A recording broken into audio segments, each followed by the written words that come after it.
আল-হাইয়াতুল উলহা লিল জামিআতিল কাউনিয়া বাংলাদেশে কইবেন হুজুর আমরা তোদেরকে এত পরীক্ষা করার দরকার নাই, আমাদের একটা শিক্ষা বোর্ড আল-হাইয়াতুল উলিয়া লিল জামিআতিল কওমিয়া, এই আমাদের শিক্ষা বোর্ডটার নাম উচ্চারণ কর।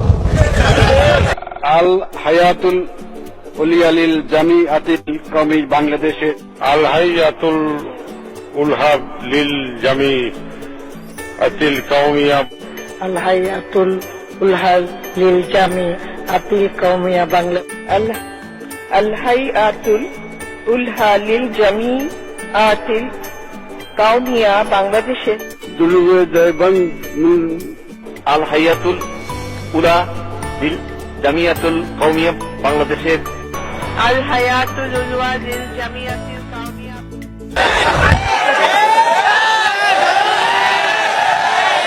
জাতীয় সংসদের 330 জন এমপি, তোদের সকলকে চ্যালেঞ্জ করলাম, আমাদের একটা আরবি লাইন, আমাদের একটা নাম, শিক্ষা ব্যবস্থা তো দূরের কথা, আমাদের বাকি আরবি তো দূরের কথা, আমরা একটা বোর্ডের নাম রাখলাম, ওই নামটা উচ্চারণ করতে 3.5 দাঁত ভেঙে পড়ে গেল। গোটা সংসদ ভবনে, সংসদ অধিবেশনে আমি স্বীকৃতির সনদ বিল পাশ করেছেন, তার জন্য ধন্যবাদ, যা লাগে পরে দিচ্ছি, যত গোলাপ ফুল লাগে পকেটের পয়সা দিয়ে দিব, তাতে আপত্তি নাই। কিন্তু দুঃখ হলো এই, লজ্জায় আমার মাথা নত হয়ে যায়, এত বড় বড় শিক্ষিত লোক, ডবল ডক্টরেট, ট্রিপল এমএ, কিন্তু আধা লাইনের আরবি উচ্চারণ করবার যোগ্যতা তাদের নাই। মুহতারাম হাজিরিন, এটা একটা জাতির জন্য এর চেয়ে বড় লজ্জার কোনো কথা হতে পারে না।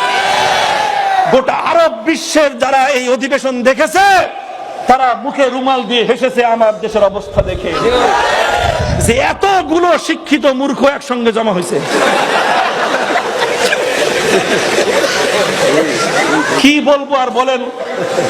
শামসুল হক ফরিদপুরি রহমতুল্লাহ আলাইহি বলতেন শিক্ষিত মূর্খ, কারণ অশিক্ষিত তো বলা যায় না, এত পরিমাণ ডিগ্রি, অশিক্ষিত বলবার উপায় নাই, আবার জ্ঞানী বলবে সেই উপায়ও নাই। এত কিছু শিখছো, একটা আরবি অক্ষর উচ্চারণ করার সাধ্য তোমাদের নাই, তোমাদেরকে মূর্খ বলা ছাড়া আর কি বলতে পারি আমরা? কথা ঠিক না বেঠিক? আমাদের কাছে নিয়ে আসো, আমরা HSC higher secondary school certificate, আমরা সমস্ত শিক্ষা বোর্ডগুলোর, শুধু শিক্ষা বোর্ডগুলোর নাম নয়, তোমাদের শিক্ষা কারিকুলামে যত ইংলিশ আছে সমস্ত ইংলিশ গুলো আমাদের সন্তানরা ফরফর করে পড়ে দেবে। বলবা হুজুর ইংলিশ তো ইন্টারন্যাশনাল ভাষা, ইংলিশের জন্য শেখার দরকার, আরবিটা কি জন্য দরকার? আমি বলবো ইংলিশ যদি ইন্টারন্যাশনাল ভাষা হয়ে থাকে, তাহলে আরবি ভাষা ওভার ইন্টারন্যাশনাল ভাষা। বলবেন হুজুর কেমনে? আমি বলবো তুই কোন হিসাব চাস? দুনিয়ার হিসাব দরকার না তোর আখিরাতের হিসাব দরকার? যদি আখিরাতের হিসাব বলস, তাহলে আমি বলবো আখিরাতে মরার পর থেকে, কবর থেকে শুরু হবে শুধু আরবি ভাষা, ওখানে ওই বর্ডারের পরে আরবি ভাষা ছাড়া অন্য কোনো ভাষাই চলে না। আখিরাতে তো শুধু আরবি চলে, ইংলিশ চলে না, কোনো ভাষাই চলবে না। ওই জগতে only one language is Arabic. বলবেন হুজুর এটা তো বাকি, আমি বললাম নগদে আয়, নগদে আসো। হিসাব তোমরা খালি শিখছো, হিসাব আমাদের কাছেও জানা আছে।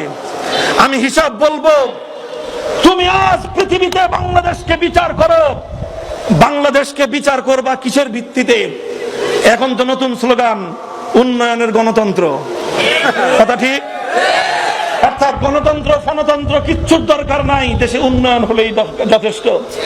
আমিও তোমার সঙ্গে একমত, ঠিক আছে, উন্নয়নই দরকার। আমি তোমাকে জিজ্ঞাসা করবো, আজ আমার দেশ উন্নয়ন হচ্ছে কিভাবে? আমার দেশ উন্নয়ন হচ্ছে, এর মধ্যে বড় একটা পার্টিসিপেশন হলো তাদের, যাদের মাধ্যমে দেশে রেমিটেন্স, বৈদেশিক মুদ্রা যাদের মাধ্যমে আসতেছে, কথা ঠিক? বৈদেশিক মুদ্রা, আমার দেশের সন্তানেরা বিদেশে গিয়ে মেহনত করে, মাথার ঘাম পায়ে ফেলায়, কষ্টার্জিত তাদের পয়সা দিয়ে আমাদের দেশের ব্যাংকিং খাত ফুলে ফেঁপে বড় হচ্ছে, আর আমার দেশের ইনকাম বাড়তেছে, সেই প্রবাসীদের পয়সা দিয়ে পদ্মা সেতু বানাইতেছি, সেই প্রবাসীদের পয়সা দিয়ে ফ্লাইওভার আর গোটা ঢাকার শহরে মেট্রো রেল হইতেছে। কথা ঠিক? প্রবাসীদের বিরাট অবদান বাংলাদেশের অর্থনৈতিক উন্নতির ক্ষেত্রে। আমি জিজ্ঞাসা করব, এই প্রবাসীদের রেমিটেন্স, বৈদেশিক মুদ্রা তোর ইংলিশ ইউরোপিয়ান দেশ থেকে কয় টাকা আসে, আর আরবি ভাষাভাষী মধ্যপ্রাচ্য থেকে কয় টাকা আসে? আমার অর্থমন্ত্রী হিসাব দাও, হিসাব দাও। আবুল মাল আব্দুল মুহিত, কওমি মাদ্রাসা ইজ টেরিবলি ডেঞ্জারাস। মারাও, ইংলিশ মারাও। কওমি মাদ্রাসা ইজ টেরিবলি ডেঞ্জারাস মারাও। মনে করছো আমরা ইংলিশ বুঝি না? তোমাকে জিজ্ঞাসা করবো, হিসাব দাও। আমি ইংলিশের বদনাম করছি না, আমি বলছি ইংলিশটার যেমন প্রয়োজন আছে, আরবিটার প্রয়োজন তার থেকে এক চুল পরিমাণ কম না, পরকালীন বিবেচনায়ও কম না।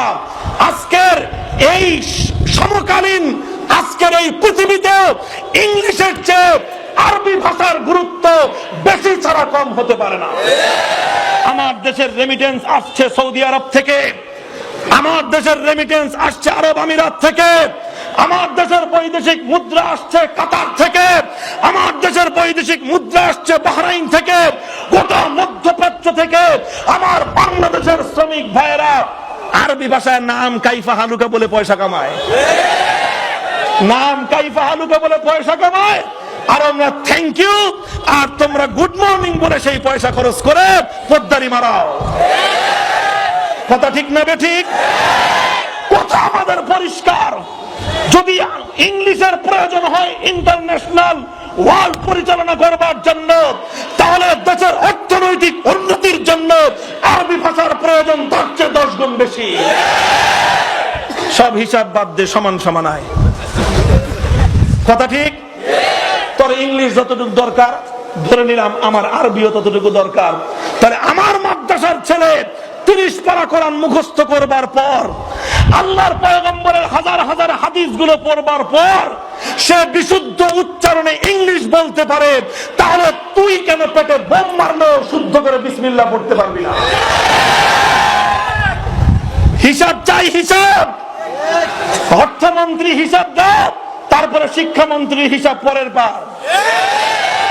আমাদের ট্যাক্সের পয়সা দিয়ে আমাদের ছেলেদেরকে স্কুলে পড়াইবা, শুধু বিজ্ঞান শিখাইবা, শিখাও ভালো কথা। অর্থনীতি ইকোনমিক্স পড়াইবা, ভালো কথা। সায়েন্স পড়াবা, ভালো কথা। টেকনোলজি পড়াইবা, ভালো কথা। কিন্তু আমার সন্তান শুদ্ধ বিসমিল্লাহ উচ্চারণ জানবে না, এটা আমার ট্যাক্সের পয়সা দিয়ে জাতীয় শিক্ষা ব্যবস্থায় এই করুণ চিত্র